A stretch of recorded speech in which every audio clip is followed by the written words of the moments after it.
দাদা, বাংলাদেশে কিছু প্রাক্তন ফৌজি যারা ঢাকাতে মিছিল করছে এবং বলছে যে বাংলাকে 4 দিনের মধ্যে দখল করব, কি বলবেন?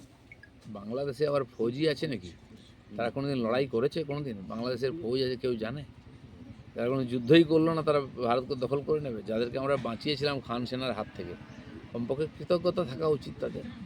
নাহলে তো আমাদের সিভিক পুলিশই পিটিয়ে ঠান্ডা করে দেবো ওদেরকে এলে।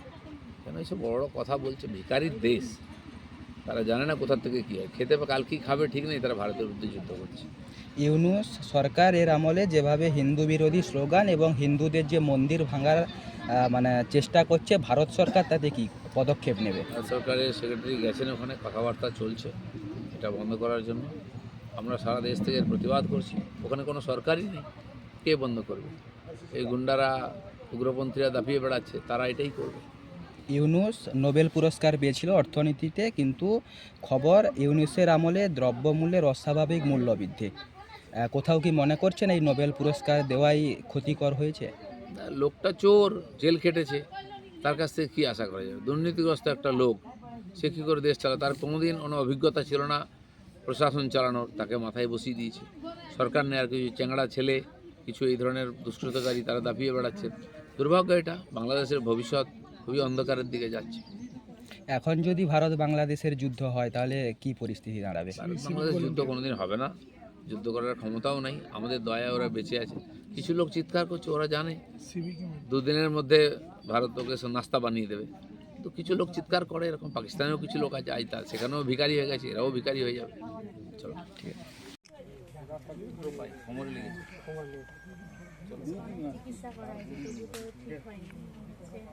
আমাদের কিছু সময় আছে,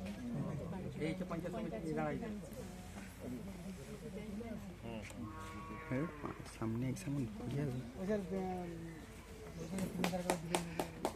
ঠিক আছে, চিনি নেই ওকে। সরকার কিছু দিচ্ছে না।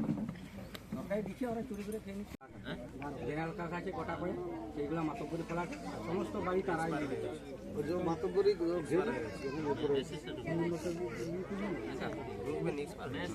চলো, কদ্দুর হলো।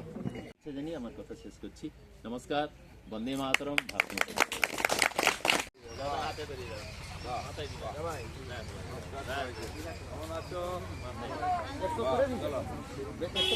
জয়। ধান টান কাটা হয়ে গেছে তো? এই জন্য তো লোক সংখ্যা কম। ওকে শিখিয়ে দেওয়া হয়েছিল পুরো, এখন 103 যারা আছে তাদের মধ্যে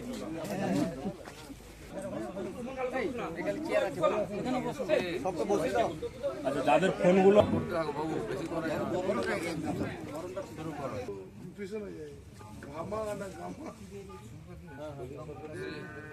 এই সত্যজিৎ, আমাদের সবার প্রিয়, আমাদের সব সময়ের সঙ্গী, আমাদের বাড়ির দাদা, বাড়ির ছেলে, সম্মানীয় দিলীপ ঘোষ মহাশয় উপস্থিত হয়েছেন আপনাদের এই সান বারিকবাড় গ্রামে।